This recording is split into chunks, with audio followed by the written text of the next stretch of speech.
I'm Corbett Wall with DVAuction, here with your feeder flash for Thursday, June the 6th, brought to you in part by Specialty Risk Insurance.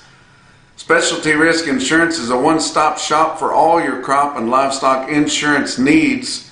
They are dedicated to educating you on how LRP can work in your operation. For more information, go to specialtyrisk.ag. Chasing the carrot. And it was an interesting article from Daily Livestock Report on Wednesday there, and it was talking about how the industry is making cattle bigger than we have, and of course, you know, that's obvious. But cattle are on feed more days now than they have been, especially for the last 20 years. But even more than what they were before that. But we're seeing a lot of days on these cattle. The feeders are so high, and so replacement feedlot stock are so high, and so it's easier. You got those cattle straightened out if they're doing good and they haven't quit you and they're still gaining. It's easier just to keep those cattle on feed, and then of course as they get bigger, they're going to grade better. And the main reason that they're taking cattle to heavier weights is because most of our packing plants have done away with heavyweight carcass discounts, and so they put that carrot out in front of your cattle feeders, and you know, all of us are going to chase the carrot. And because your packers are not stupid, they knew we were going to be running into you know, record tight supplies of market-ready fat cattle, and so you know, what's the best way to fix that? Well, it's all about tonnage. Nobody worries about filling the boxes anymore, and you guys have heard me say lots of times that if the cuts don't fit the box, that's what those knives are for. Lop some of it off, you know, stick it in the box, close the top, and send it on. But we don't hear them talk about, you know, fitting the boxes anymore like we did 20 years ago or so. No, they just want tonnage, and so they take those heavyweight carcass discounts away. People are going to make cattle heavier, and then that helps the packers get out of their problem of not having you know, available supplies to the rate that what they normally do or how they normally control supply. But you know, we saw during COVID when cattle got backed up due to slow production, and we saw that our carcasses were getting bigger and bigger and bigger. Well, naturally, they're going to grade better. I mean, quality grade better. You're going to have more choice, and you're going to have more prime. But, you know, we've been running here for quite a while, and, you know, we're running 83 to 85% choice and prime cattle. Now, a lot of people think, you know, that's genetics. Yeah, genetics are better. And we've seen a lot of breeds really going after carcass genetics, and it's definitely helped the grading on these cattle. But we still, you can't call 85% of our feeder cattle fancy or top quality. No, well, there's a pretty good percentage of them that are plain. And most of the time when we're talking about plain cattle, the reason we call them plain is because they're lighter muscled. Well, light muscled helps grading, and those plain cattle will always grade better than what you think they're going to do because they're light muscled, and if they're lighter muscled, they're going to marble better and they're going to grade better. But you know, not only have they taken the discounts away for the heavy carcasses, we've even seen some packing plants offer premiums on the heavier carcasses. So you know, that carrot's getting even sweeter that they're putting out there. But you've heard me say before, and I am going to stick to it, I think you have to accredit a percentage of that better grading to the cameras. You know, we've went widespread camera grading now. You don't have to have graders standing on the line swinging a hammer grading these carcasses, not in your big plants anyway. Some of your smaller and regional plants still have a grader that actually grades. Now, there's a grader on duty, but he doesn't really have a dog in the race. You know, if something comes up and they need somebody to call a grade or the camera screws up, he's there and he can do that. But he doesn't, you know, it's not something that he graded. And then years ago they had taggers that worked for the packing plant, and they would always get somebody gruff in there that would argue, and they would argue back and forth with those with those graders, and it was kind of like the baseball manager coming out and arguing with the umpire. It didn't do a whole lot of good most of the time, but sometimes the taggers knew how they could kind of sway it one way just a little bit, and just a little bit all day every day makes a difference. But recently we've seen a conehead rider come out with an article in mainstream ag media that was mocking my claim that the camera grading is causing these cattle to grade a higher percentage choice and prime. And then went painstakingly through a whole article there to dispute my claim. And you know, if you guys want to pick out something that I say and dispute it, hey, I'm talking 12 to 20 minutes here, 5 days a week, every week. So, you know, it's easy to find something to do on there. But, you know, my claim to that is not just in my head. You know, I was there with USDA. I worked with Market News, which is a sister agency to meat grading. I was there, had, you know, my good friends, some of them that had been longtime meat graders that were going in there to help set this whole deal up 20 years ago before it became mainstream. And I'd say, well, how's that deal going? They said, oh, it's good. You know, you know, there's a whole team of us, and we come in here and we call the degree of marketing or degree of marbling on a rib, the carcass that's been ribbed, and then we take a picture of it and they plug it in, and then, you know, once we get a bunch of them in there, we can't keep up with the cameras anymore. They're more efficient and they're faster naturally. So we see that, but they also told me whenever they they rib that carcass, a lot of times there'll be a little bit of fat off the outside that gets over on the ribeye, and the cameras think that's marbling too. And sometimes the cameras think that connective tissue is marbling. And you know, they've been working on that and working on that, and the cameras have gotten better. But the cameras belong to the packers. They did not belong to USDA. Now USDA can come in there occasionally, maybe like once a quarter, and they can recalibrate those. And you know, I had a conversation with a friend of mine that was a retired meat grading supervisor, and I said, what's going on with all these cattle grading choice and especially prime? And he kind of rolled his eyes and he said, well, they said the cameras, you know. He said, we never go in there and have to calibrate them down. We always, or, you know, we don't have to calibrate them to more, you know, high quality carcasses. We always have to back them off. And we don't get to go in there as often as we probably should.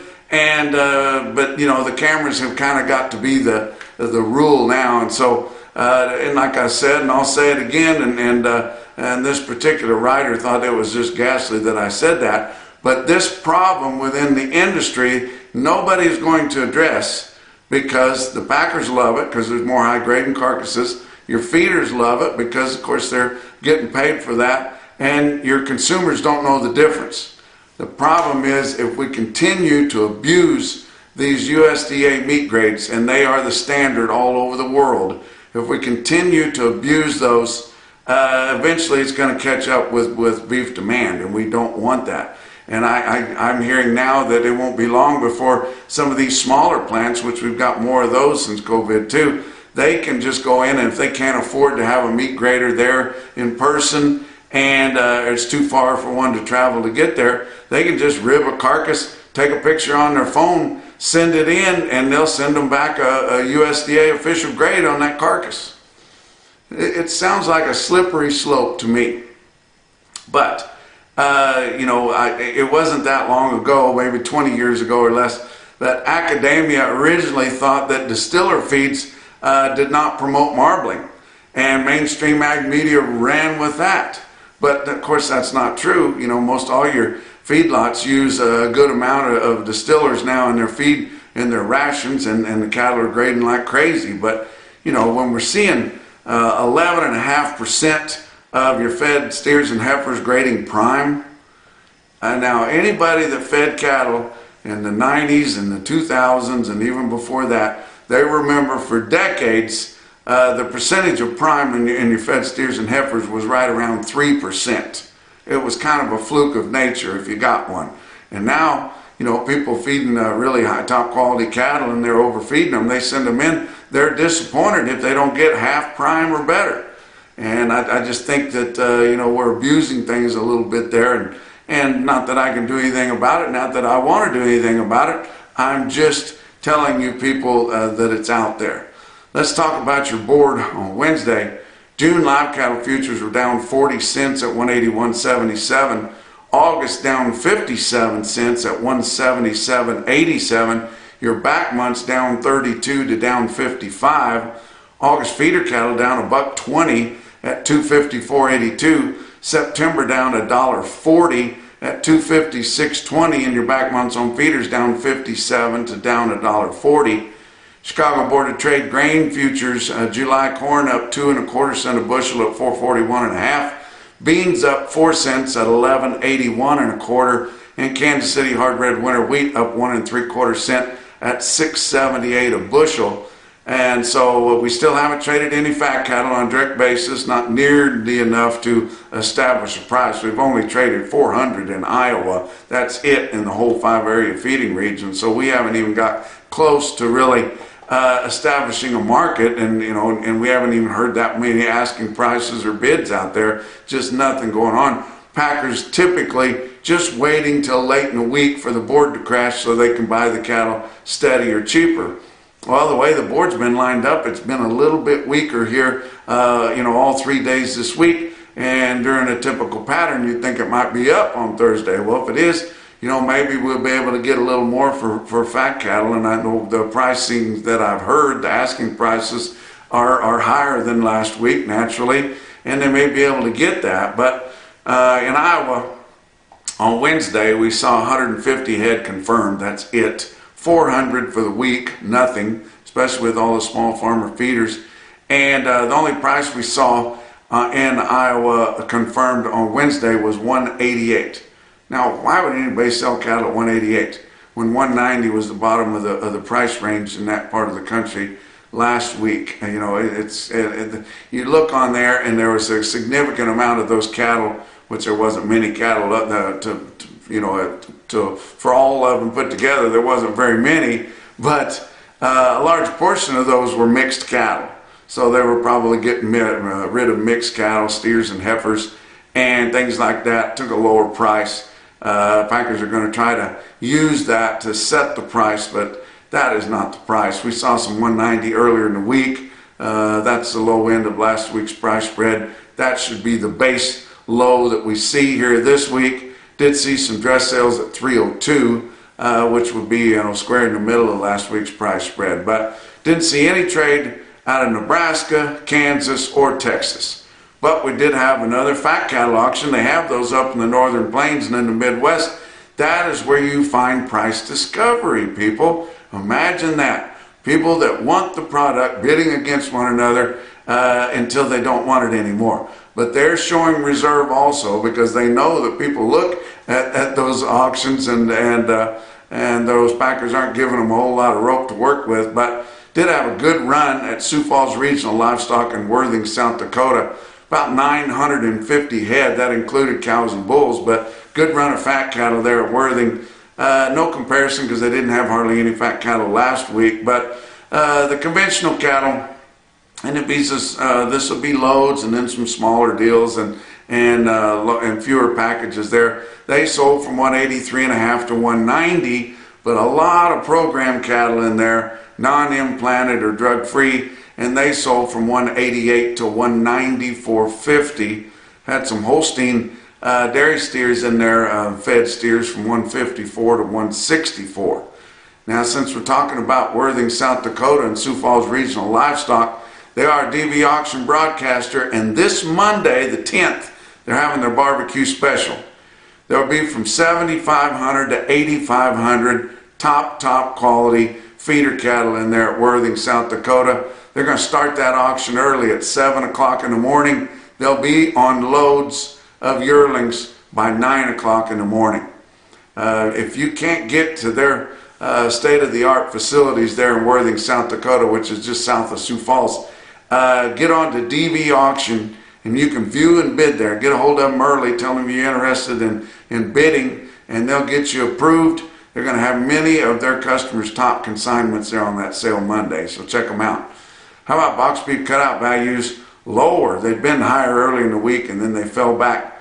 But choice cuts at $314.79, that's down $209. Selects down $357 at $300.90, but still over $3 on the select. Slaughter, pretty good pace this week, 367,000. Can't compare with last week because of the holiday, but compared to same week a year ago, that's only 3,000 less. So not doing too bad. And the bigger carcasses are probably making more red meat right there. But talk about what else is going on.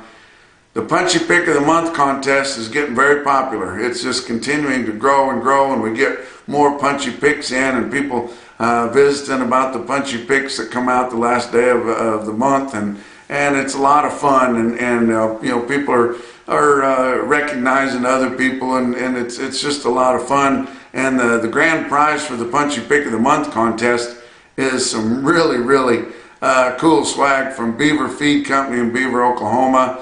A lot from Beaver County Stockyards, Beaver, Oklahoma. You get some swag from Fairpiece, plus you're going to get that whole case of Fairpiece. You can try it out, guys. It's a revolutionary product that's scientifically proven. Check out this video I'm going to attach at the end of the feeder flash here to learn more about Fairpiece. But to send in your Punchy Pick, send it to punchy@nationalbeefwire.com. Email it there. Let's talk about your feeder cattle markets. Real-time index on DVAuction late in the day on Wednesday, sitting at 248.91, up 49 cents. Now the latest CME cash feeder cattle index finally saw that little dip that we had seen on the real-time index several days ago, and they came out latest available at 247.72, but now they'll be coming up just like your real-time index. I want to tell you guys about the Independent Cattlemen's Association's 50th annual convention. It's coming up here July 1st, 2nd, and 3rd, and you talk about fun. It's fun. Now, it's going to be educational too, and we're going to talk about things that a lot of these trade associations don't want to talk about. We're going to talk about bird flu. We're going to talk about mandatory ID tags. There's going to be a lot of things talked about on there. Some of the speakers that are going to be there in San Marcos, Texas, are Sid Miller. If you haven't seen him speak, he's a hoot. He's a Texas Ag Commissioner. Justin Tupper, my buddy from St. Ange, South Dakota, who's a U.S. Cattlemen's Association's president. Yours truly is going to be speaking at that convention. Entertainment going to be provided by Gary P. Nunn. I tell you what, he's a mainstay in Texas, guys. You guys like Texas music, but if you want to take a little trip and get some education, meet some people in the industry, it is a lot of fun to go to the Independent Cattlemen's Association convention. It's the 50th annual. Going to have a blowout there, guys. And the early bird registration ends today. So it's a little bit cheaper if you call in today. And I was told that if you call in and register, and you can get that contact information on their website, you can get a discount if you mention Feeder Flash. Let's talk about your big sales on Wednesday. OKC West, El Reno, Oklahoma. DVAuction broadcaster, and they do an excellent job there in El Reno. Had 8,500 head of feeder cattle this week. They had a light run of calves on Tuesday, and then mostly feeders, almost 7,000 feeders on Wednesday. Feeder steers were $1 to $3 higher than last week. Feeder heifers were $2 to $4 higher than last week. The calves on Tuesday sold steady to firm. Really good sale there at OKC West. And finding a market, it is your National Beef Wire stick out sale of the day because it's so well tested. And this is just for the Wednesday sale, the feeders. But you look at this automated market report through Cattle Market Central, and you see 439 head of 6-weight steers, average 665 at 275.64. That's in central Oklahoma, guys. 907 head of 7-weight steers, average 751 at 256.44. That 1,244 head of 8-weight steers, and they averaged in the heavy 8s at 867 with a weighted average price of 238.23. 771 head of 9-weight steers, averaged 950 at 225.77. Look at the heifers, the best tested weight group, 629 head of 6-weight heifers, averaged 670 at 247.86. 1,306 head of 7-weight heifers averaged 745 at 234.01, and 557 head of 8-weight heifers. El Reno, Oklahoma, weighted average weight 848, weighted average price 220.76. I talked to John Cooper there, the auctioneer, and a buddy of mine. He keeps track of what's going on, gives me the top quotes there. He said probably the best thing he saw was a big consignment out of Shamrock, Texas. They had 2 long strings of steers, 135 head in one string, or one group there, averaged 669 at 288. And another outstanding quote was 134 steers from Shamrock, Texas, averaged 834 with a price of 256. Very impressive. How about some individual quotes from all around? How about Daviess County Livestock? That's in Gallatin, Missouri. Smaller market there, but they do a good job. Not far from where I used to live in Maysville, Missouri. But in Gallatin, they sold 75 steers, weighed 727, bring 279.75. How about North Arkansas Livestock in beautiful downtown Green Forest, Arkansas? That's a DVAuction broadcaster there. 126 steers in Green Forest, Arkansas that weighed 828 and bring 256.50. As good as anywhere, guys, and you got to put a lot of wheels under them there to get them to a feedlot. How about Bluegrass Stockyards in Campbellsville, Kentucky? Now, you got to put a lot of wheels under them there too. They likely went straight up north to the Eastern Corn Belt, but 66 steers weighed 868 at 258.50. Wow. But the most impressive quote that I saw anywhere on Wednesday in your Macrocin, no BS, top quote for the day, come out of Stockman's Livestock Market in Yankton, South Dakota, the big feeder sale on Wednesday. They sold 148 steers, weighed 10 1/4 at 242.50. And that's your feeder flash for Thursday. My biggest account is Jeff Slatton, the owner of Beaver County Stockyards. For a while, we was selling him lots of antibiotics to doctor his cattle with. He was having basically a wreck at times. Therapies comes along, we introduce it, he starts trying it out. Almost instantly, his vet bill reduced drastically, and the only thing that was changed up was therapies. I've also had other guys, cow-calf guys, this previous fall that tried it. Had one individual out here east of Beaver. First time he's ever tried it. He said he's always weaned his calves. They've bawled. They're right around his house. Can't sleep. This is the first year he's used it. He sent me a video one afternoon. The calves are all at the bunk. They're eating. They're spread out doing what they're supposed to do, and not a sound. So he was sold on it instantly. I've had several other reports of that. Lots of people saying that their cattle they act different. They're calmer, they handle easier, they're at the bunk, they're drinking. If your cattle are doing that, they're gaining, they're doing what they're supposed to do.